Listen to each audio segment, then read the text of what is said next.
Alhamdulillah kepada para jamaah sholat berjamaah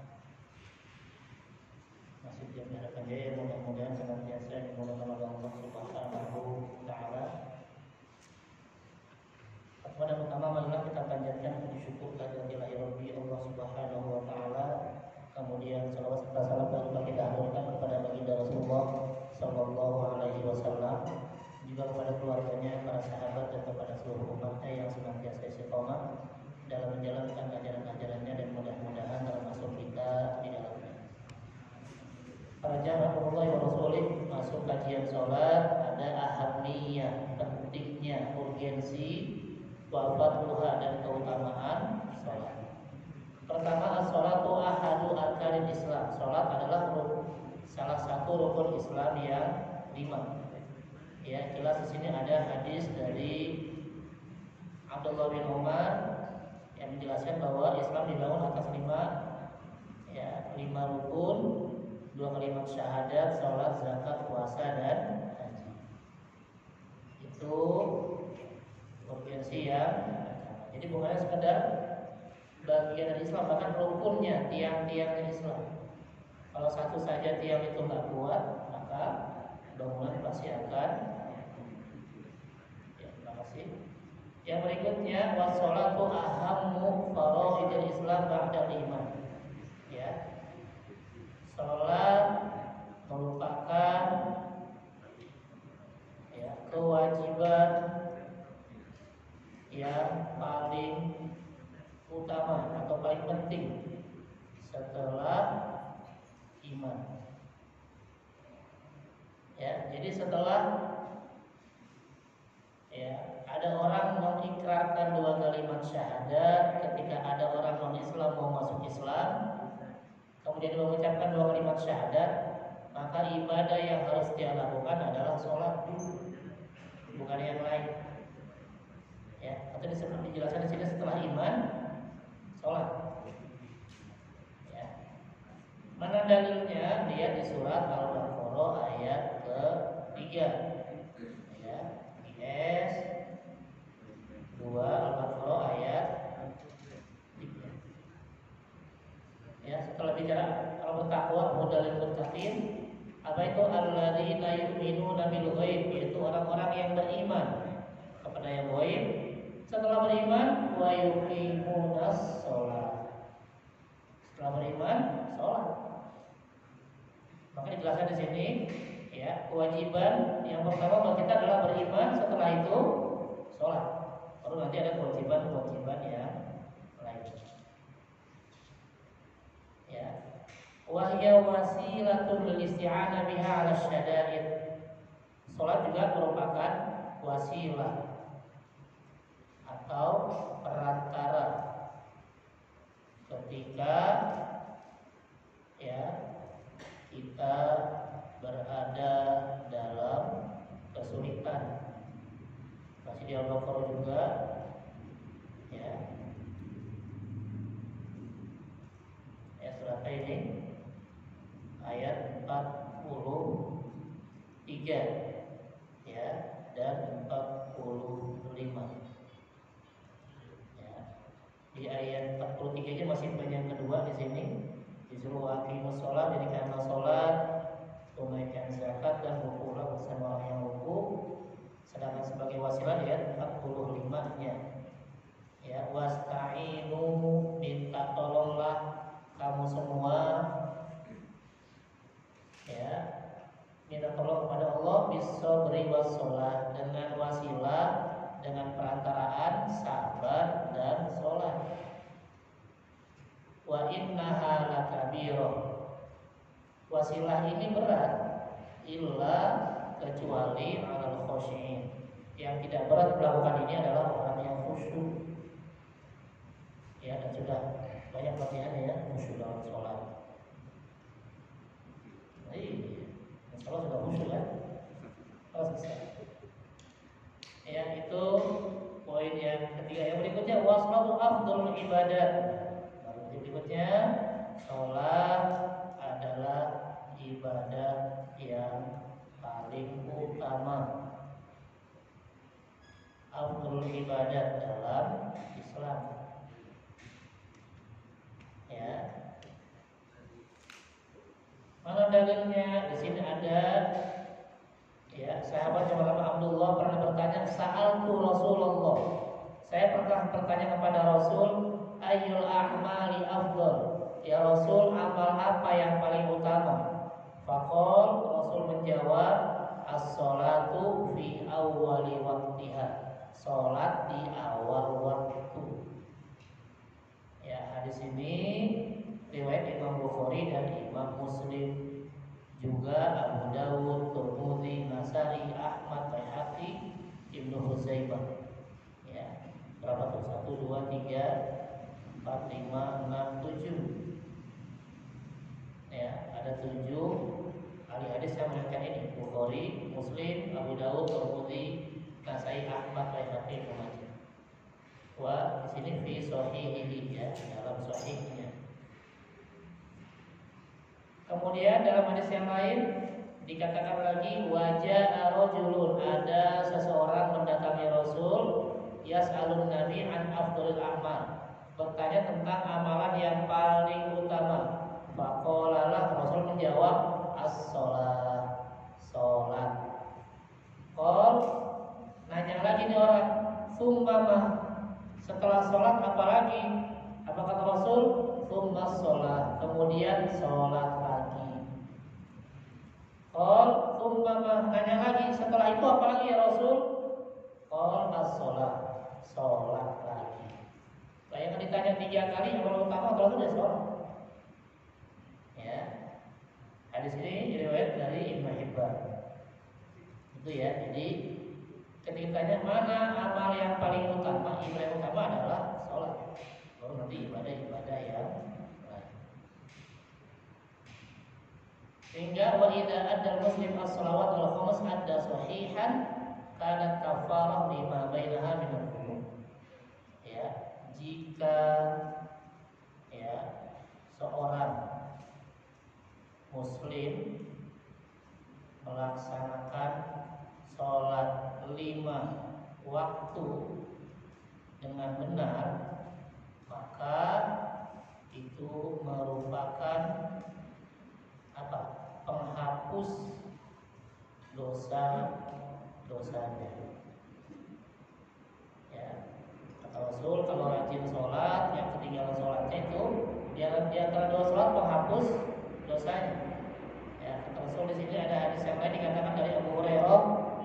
Ya, dia berkata, qala Rasulullah sallallahu alaihi wasallam, Rasul bersabda, as-sholawat al-khams, sholat 5 waktu itu yamhullahu bihal khotoya, Allah akan menghapus dosa-dosa orang yang melaksanakan sholat 5 waktu.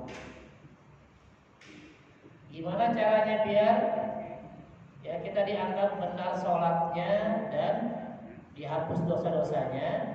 Ada hadis dari Utsman, ya, beliau berkata, Rasul bersabda, man atammal wudu. Caranya gimana? Pertama, caranya menyempurnakan wudu. Ya benar. Ya, kata Rasul, man atammal wudu. Siapa saja yang wudunya sempurna, kama amarahullah, sebagaimana yang Allah perintahkan. Wudu yang sesuai perintah Allah yang mana? Yang di surat 5 ayat 6. Apa tuh?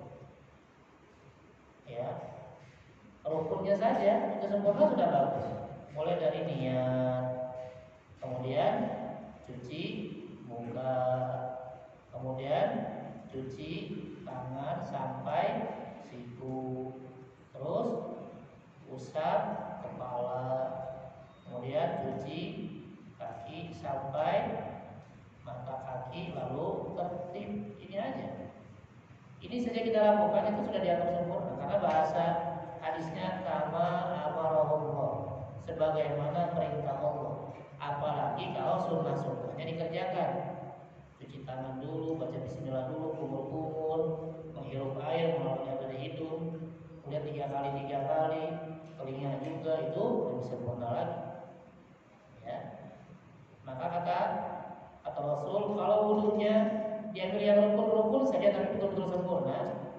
Kemudian fas sholawatul maktubat kafarah lima bainahunna. Maka sholat wajib yang dia kerjakan sebenarnya menghapus dosa di antara sholat-sholat wajib itu.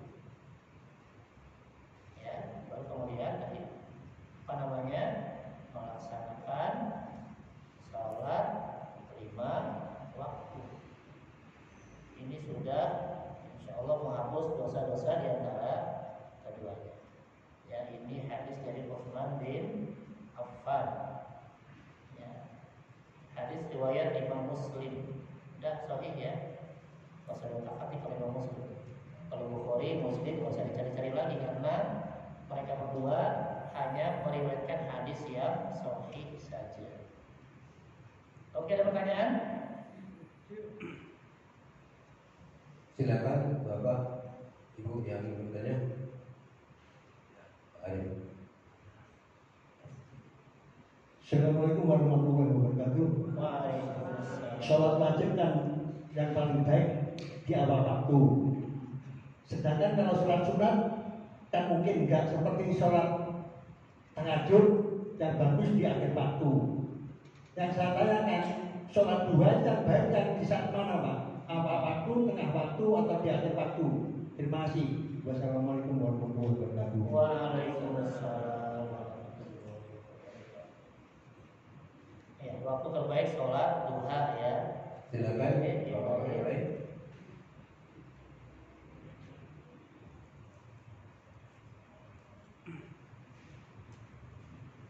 Assalamualaikum warahmatullahi wabarakatuh. Waalaikumsalam warahmatullahi wabarakatuh. Ustaz, kalau sholat itu pilihan dan kita kan ya Allahu Akbar gitu. Yang saya tanyakan pada setelah ruku itidal tapi bacanya sami Allahu liman hamidah. Oh enggak Allahu Akbar gitu kan saya jelasannya gitu. Oke ya. Bacaan tidak. Kenapa tidak takbir ya, tapi malah sami Allahu liman hamidah. Oke. Ada lagi? Bu. Assalamualaikum warahmatullahi wabarakatuh. Waalaikumsalam. Di hadis yang lain disebutkan saja ada pertanyaan juga ayul amal afdalu. Di sana disebutkan berbakti kepada ibumu sampai 3 kali, baru bakti kepada bapakmu. Gitu. Oke. Iya. Ya. Terima kasih. Atau berbakti kepada ibu. Ya. Maksudnya ibunya 3 nih. Maksudnya ibunya 3 gitu. Ya. Maksudnya bininya 3 gitu bukan? Kan ibunya 3. Dan ibunya 3 tadi. Ibunya berapa ya? Oh, ibunya 3 kali. Bukan 3 aja ya. Ya, oke.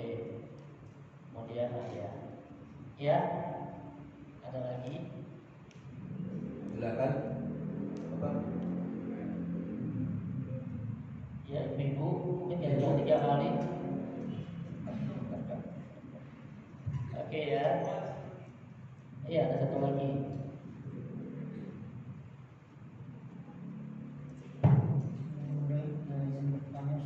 Iya. Manakah yang lebih baik, sholat di awal waktu sendiri atau sholat di akhir waktu tapi berjamaah?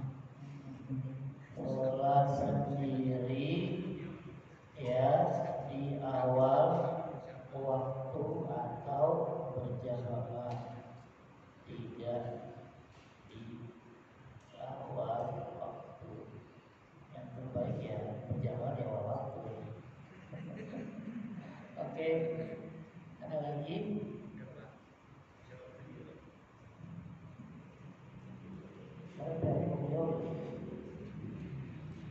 Iya, yang pertama waktu terbaik sholat duha. Kalau lihat hadis Nabi nanti ada Nabi mengatakan yang terbaik itu ketika anak-anak onta balik ke kandang. Ketika anak-anak onta yang tadinya di padang pasir pada balik ke kandang. udah berdua cari onta, lihat anaknya kapan balik kandangnya. Nah, ya, jadi gimana? Ternyata ketika dicek sama ulama itu sekitar jam 11-an.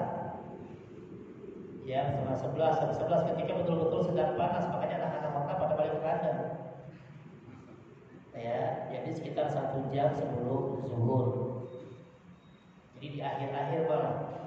Ya, jadi kalau ditanya terbaik kapan? Ketika anak-anak unta balik ke kandang karena kepanasan. Tapi bukan berarti kalau pagi-pagi nggak boleh, silahkan. Cuma kalau terjadi yang terbaik, ya ketika menjelang zuhur sekitar 1 jam sebelum zuhur, karena itu sedang panas-panasnya. Ya. Tapi kalau pas jam 11 betul, terus bukan berarti jadi ya nggak terbaik, tetap aja terbaik. Ya, jadi kalau yang terbaik tunggu sampai waktunya sedang panas-panasnya itu sekitar 1 jam sebelum zuhur. Oke ya? Iya.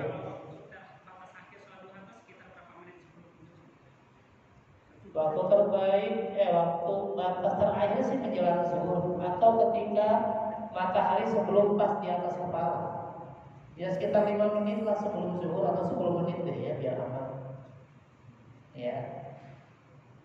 Karena kan nanti zuhur itu kan setelah matahari sudah di tengah, kemudian dia baru geser ke arah barat. Pas geser ke barat itu zawal, baru masuk zuhur. Kalau pas di atas kepala itu waktu yang dilarang. Jadi zuhur kapan ya? Sebelum pas di tengah. Gimana mengukurnya? Diri aja di jalanan, lihat bayangnya di mana. Kalau bayangannya masih di barat masih sah. Kalau bayangannya sudah nggak ada, berarti sudah waktu yang dilarang. Bayangannya sudah ke timur, sudah masuk waktu zuhur. Itu simpelnya kalau kita nggak bawa jam. Ya, kalau bawa jam ya sudah lihat aja 10 menit sebelum zuhur lah dia aman. Ya, oke. Menyambung Ustaz. Ada juga keterangan ya saya pernah dapat itu bahwa sholat duha di waktu itu sama dengan waktu syuruknya. Nah katanya ada itu yang lebih baik karena kalau kita dari subuh sampai dengan waktu syuruk itu mungkin itikaf ada di masjid, lalu sekitar 10 menit setelah itu kita sholat. Nah ada yang bilang itu yang terbaik karena syuruk itu sendiri kan hampir sama dengan duha katanya. Yang apakah benar keterangan itu gimana? Tolong dijelaskan. Iya, bicara syuruk ada samanya, ada bedanya. Kalau kita buka kitab-kitab klasik, kitab-kitab fikih, nggak ada kata-kata sholat syuruk. Bab khusus sholat syuruk nggak ada. Ramainya itu di zaman sekarang. Ya, ramainya itu di zaman sekarang. Cara kitab klasik, insya Allah nggak ada. Ya kalau ada nanti saya belum baca bukunya. Tapi sepanjang saya baca belum ada. Nah, kalau akhirnya para ulama carilah apa nih bedanya apa syuruk dengan duha. Bedanya kalau syuruk itu sejak awal memang ketika ke masjid sholat subuh sudah niat mau sholat syuruk, kemudian tidak keluar dari masjid sampai masuk waktu duha, kecuali urgent ya, misalnya mau buang air, mau wudu silakan. Tapi kalau ini di masjid keluar sebentar ya bisa sholat syuruk. Jadi kalau syuruk itu sudah ada, nanti ada syarat-syaratnya. Yang pertama dia harus sholat berjamaah subuh di masjid. Kemudian tidak keluar masjid sampai awal waktu duha. Gimana ngitungnya biar gampang? Dari sholat subuh tambah 90 menit udah. Sekarang sholat subuh jam berapa? Jam 4 lewat berapa? 4 lewat 5, berarti nanti jam 5 lewat berapa? Jadi itu aja ya, tinggal ditambah 90 menit. Ya, berarti 5 lewat 35 kan? Nah itulah sholat syuruk dimulai. Jadi mulai subuh sampai tadi masuk waktu duha jangan keluar masjid. Jadi di sini aja. Dan fokus untuk ya beramal soleh, maksudnya ya mau zikir, mau dengerin ceramah, mau diskusi silahkan. Nanti habis sholat duha di awal waktu itu kemudian baru keluar dari masjid. Karena itu ulama mengatakan bahwa sholat syuruk ada sholat duha di awal waktu. Tapi syaratnya sejak subuh dia sudah berjamaah di masjid dan tidak keluar masjid. Ya. Nah, sedangkan sholat duha di awal waktu, kemudian yang terbaik tadi ketika sedang panas-panasnya matahari. Ya, tadi dikatakan seperti anak anak unta yang balik ke kandang.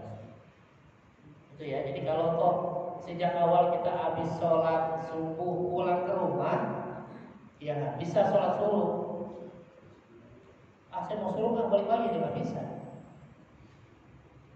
Ya, jadi kalau mau niatnya mau sholat suruh, ya silakan. Tadi habis sholat subuh jangan keluar lagi, keluarnya nanti pas 90 menit sudah subuh, sholat 2 rakaat, sholat subuh kemudian silakan keluar. Setelah itu nanti siang-siang mau sholat duha lagi nggak ada masalah. Ya, karena sholat duha itu kan minimal 2 rakaat, maksimal ada yang mengatakan 8, ada yang mengatakan 12. Ya, jadi nggak ada masalah. Cuma bedanya itu tadi ya, kalau kita sudah keluar masjid maka tidak ada syuruk lagi. Kalau misalnya saya sholat subuhnya di Jambi nih, kemudian di masjid yang lain ada kajian, saya pindah kajian ke masjid yang lainnya, bisa suruh karena sudah keluar masjid. Itu ya, itu bedanya ya. Jadi kalau suruh maksudnya adalah sholat duha di awal waktu.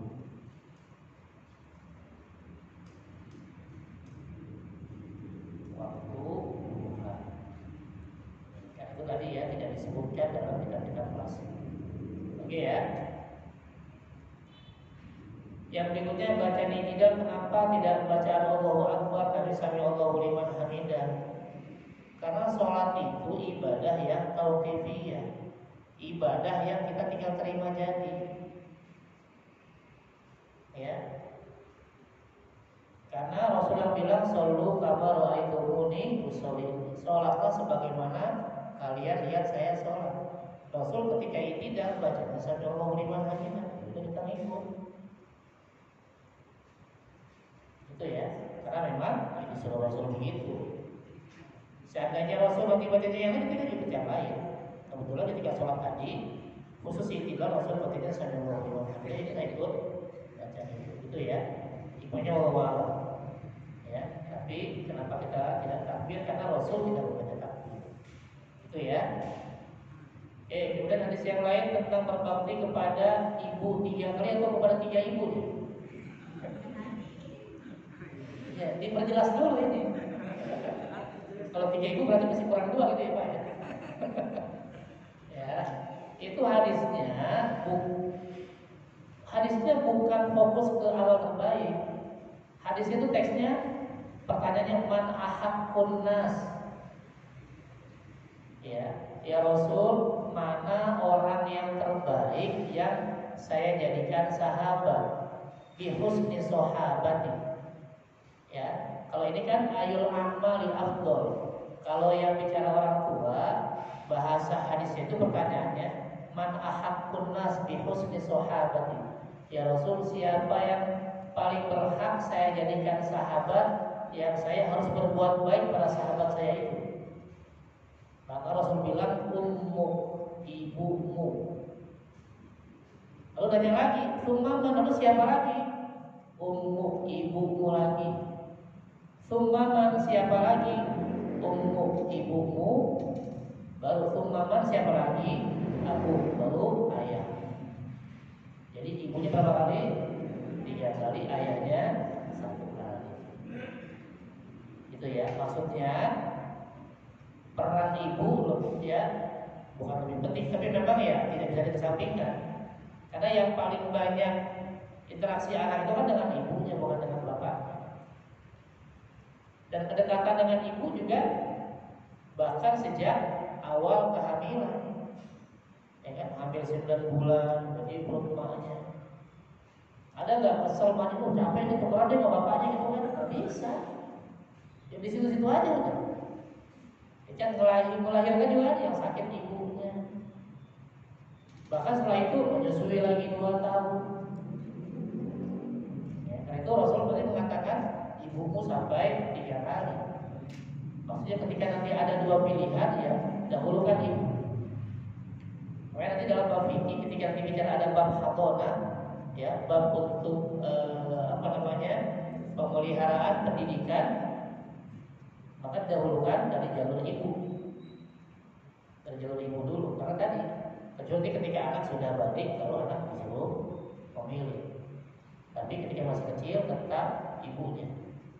Ya, karena tadi kedekatannya luar biasa ya, sudah seolah-olah menjadi satu jiwa dengan ibunya sejak hamil, melahirkan, tawa nyawa, bukan menyusui 2 tahun. Walaupun nanti ketika ibu tidak mau menyusui, tanggung jawab persusuan itu justru di tangan ayah. Ya, aneh ya, yang nyusuin ibu, tapi tanggung jawab menyusui anak ayah, bukan ibunya. Maksudnya kalau nanti ibunya nggak mau nyusuin, bapaknya yang nyari ibu susu, bapaknya yang siap bayarin, bukan ibunya. Ya, bukan bapak yang nyari ibu baru, bukan. Masih positif aja pikiran, bukan, ya. Karena contohnya Rasul. Nanti kalau kita baca sejarah Nabi, Rasul itu menyusu dengan ibu kandungnya hanya beberapa hari. Karena di bahasanya kilatil laban, ya, air susu ibunya Rasul Aminah binti Wahab itu sedikit. Karena itu dibantu oleh mantan budaknya Abu Lahab, Suwaibah. Baru kemudian disusui oleh Halimah As-Sa'diyah. Ya, kan Rasul juga ya itu cuma ibu susu saja, bukan berarti akhirnya Rasul nikah dengan 3 orang tadi. Ya, gitu. Jadi kalau ibunya entah nggak ada susunya atau sedikit susu, sementara anaknya nangis terus, ya bapaknya cari ibu susu yang lain dan siap untuk membayar. Oh bayar sih, boleh, ada di Al-Baqarah 233 dijelaskan ya. Wala junaha alaikum, nggak ada dosa kalau kamu mau membayar ibu susu. Itu ya. Oke, yang berikutnya sholat sendiri di awal waktu dan berjamaah tidak di awal waktu. Ya kalau terbaik tadi berjamaah di awal waktu. Tapi kalau sendiri di awal waktu nggak lama waktunya, misalnya datang ke masjid sudah masuk waktu belum ada orang. Kadang-kadang ada kami kampung begitu ya. Kalau udah nggak ada orangnya sedikit, udah datang ke musola nggak ada orang juga. Akhirnya yang datang azan, ditungguin nggak ada yang datang juga. Qomat nggak ada yang datang juga. Gimana tuh? Ya tunggu aja sebentar. Kalau ada 1 orang kamu ya bisa berjamaah. Ya, karena kan jelas kalau sholat sendirian 1 pahala, berjamaah 27. Ya, dan di beberapa hadis Rasul ada 2 orang yang datang ke masjid tapi nggak sholat. Ditanya sama Rasul, kenapa nggak sholat? Ya, kata 2 sahabat tadi, kami sudah sholat di rumah. Apa kata Rasul? Walaupun kamu sudah sholat di rumah, sampai masjid ada jamaah, sholat lagi. Yang di rumah itu sholat wajib, yang bareng berjamaah itu sholat sunnah, pahalanya. Yang berikutnya nanti ada hadis yang lain lagi, ketika ada seorang sahabat datang terlambat masuk masjid, sholat sudah selesai, nggak ada yang masuk. Lalu Rasul bilang, ada yang mau sedekah nggak kepada saudara kita ini yang terlambat datangnya? Maksud sedekahnya, dia sholat lagi jadi makmum, dia baru datang ini jadi imam. Jadi Rasul lebih memprioritaskan sholat berjamaah daripada sendirian, walaupun dia terlambat datangnya. Ya, maka nanti ada ulama yang mengatakan, saya bahkan siap ngasih duit kalau ada orang yang mau jadi makmum kalau saya sholat sendirian, biar saya jadi dapat jamaah. Misalnya nih, lagi begini kan, tadi sudah selesai, ada yang baru datang, dicolek yuk, jamaah saya nggak mau, kasih duitnya nggak apa-apa, jadi kasih nih, ceban dah 10.000 biar mau jadi makmum, ceban dikit, gocap, karena kan pahalanya 27 ketimbang sholat sendirian. Ada ulama yang begitu, mendingan saya ngasih duit nggak apa-apa, asal ada yang mau jadi, ya ada yang mau berjamaah sama saya, ketimbang sholat sendirian pahalanya 1. Ya, Jadi sebaiknya tunggu sebentar lalu cari jamaah. Kalau nggak mau bayar aja udah. Tapi jangan jadi ini ya, jangan jadi ada pemasukan lain nanti. Ya. Nunggu di masjid siap jadi makmum bayar sekian jangan. Ya. Boleh sama Rasul katanya. Ya nggak usah gitu-gitu amat. Oke ya. Jadi tetap kalau bisa berjamaah walaupun tidak di awal. Menyambung ya ini pertanyaan ini. Dulu sekitar mungkin 10 tahun yang lalu saya pernah juga melihat gitu. Ketika orang masbuk, katakanlah tinggal 1 rakaat, lalu datang jemaah baru gitu. Nah, ditepuk untuk yang masbuk tadi, aja berdiri tuh. Dia ikut gitu. Ikut dan jadi tadinya dia makmum, sekarang jadi imam gitu. Ini ada dasarnya nggak yang begitu? Jadi biar dia sholat berjamaah juga, yang dia langsung ikut kayak yang tadi masuk jadi imam, dia ikut belakang. Ada dasarnya nggak ini? Iya, oke. Ada lagi? Saya Pak, ini melanjutkan pertanyaan Pak Ustadz Mujahidin. Dalam masalah bakti seseorang itu menurut saya unik banget Pak. Kalau anak harus berbakti kepada ibunya, tapi kalau ibu atau istrinya harus berbakti kepada suaminya. Itu bisa dari beberapa hari pembacaan hadis tiap minggu juga saya lihat itu.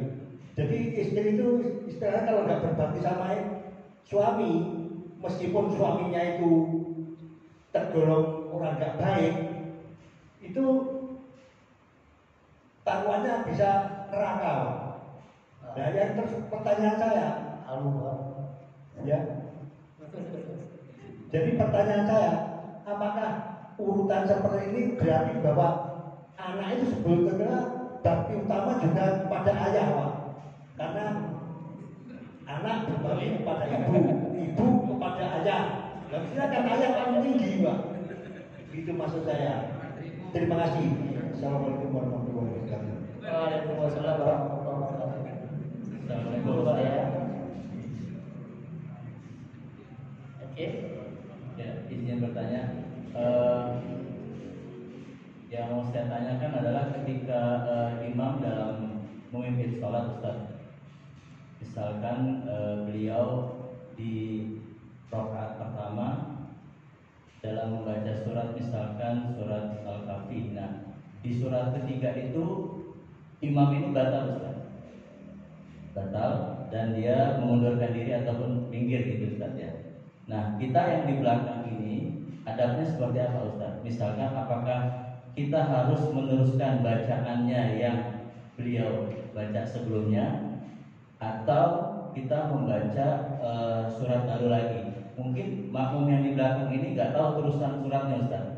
Nah, itu yang mungkin pengen diperjelas, dan apakah ada riwayat sebelumnya di zaman Rasul. Terima kasih. Iya. Oke, ada yang lain?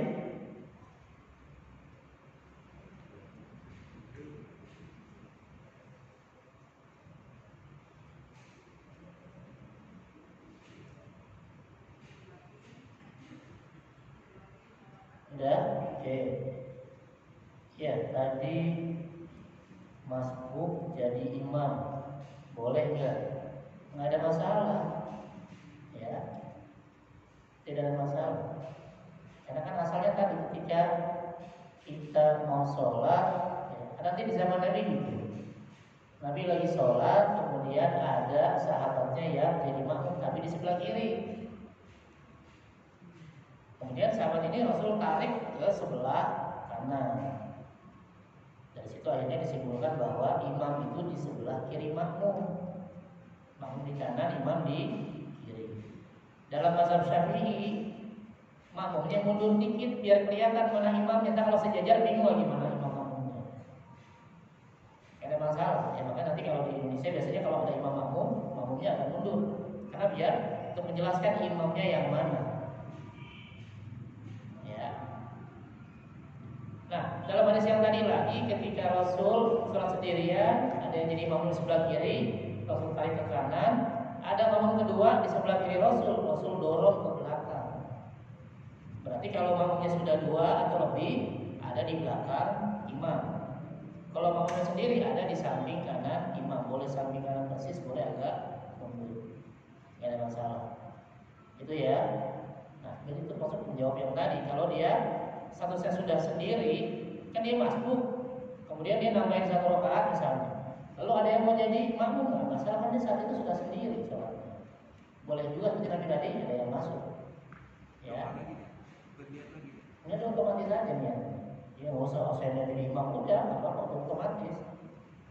Ya, ketika dicolek ya sudah, berarti sudah jadi imam. Ya.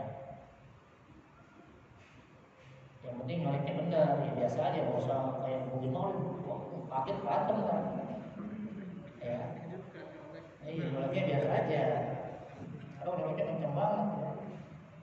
Yang ada sakit berantem ya. Enggak, soalnya itu ramainya ketika 10 tahun yang lalu gitu kan saya, ketika masih kerja.